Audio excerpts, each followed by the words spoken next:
L'agriculture demande une dizaine d'années avant de comprendre à peu près ce que l'on arrive à faire sur un terrain. Même quelqu'un de compétent qui arrive sur un terrain qu'il connaît, les 5 premières années, il va faire des conneries, plein, plein, plein. Donc il va perdre 20, 30, 40% de ce qu'il aurait pu arriver à faire de point de vue technique, sans compter les difficultés de valorisation. Donc en fait, quand on veut réinstaller un jeune, il faut bien sûr lui acheter tracteur, serre et tous les outils nécessaires, mais il faut aussi lui payer les 4-5 années d'apprentissage pour qu'il devienne bon dans ce qu'il fait.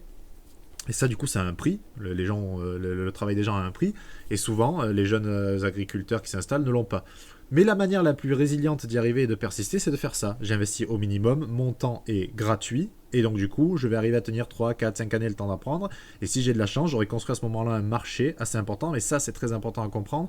Un agriculteur qui s'installe dans ce modèle-là doit passer minimum, au début surtout, 60 à 70% de son temps à créer un modèle de commercialisation qui soit rentable. C'est-à-dire qu'il va y passer beaucoup de temps, mais par contre, il va super bien vendre le peu de production qu'il aura. Parce qu'un truc de sûr, c'est qu'il n'aura pas beaucoup de production, il n'aura pas d'effet d'économie d'échelle. Donc lui, ce monsieur-là, il va devoir vendre son kilo de tomates, il va falloir qu'il le vende à 2-3 euros minimum le kilo.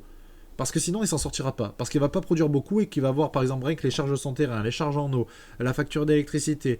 Parfois, vous avez des impôts, des cotisations à des organismes parce que vous vendez des fruits et légumes et qu'il y a ça s'appelle Interfel. Si vous vendez des fruits et légumes frais, vous devez payer un impôt.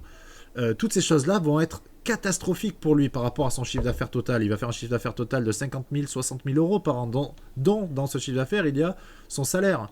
Donc du coup, parce que vous avez un forfait, bon, on n'est pas de la partie économique, mais en gros, dans ce modèle-là, vous ne pouvez pas vous déclarer à l'impôt des sociétés au réel, vous devez être dans une formule micro-BA, et donc du coup, ça plafonne votre activité à peu près 100 000 euros.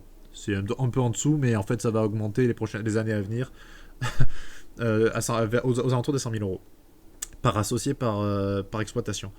Donc du coup, si vous devez vous verser 30 000 euros pour vivre, il vous reste 60 000 euros, 60-70 000 euros de charges pour votre entreprise. Vous faites vraiment pas grand chose chaque année avec 60 000 euros.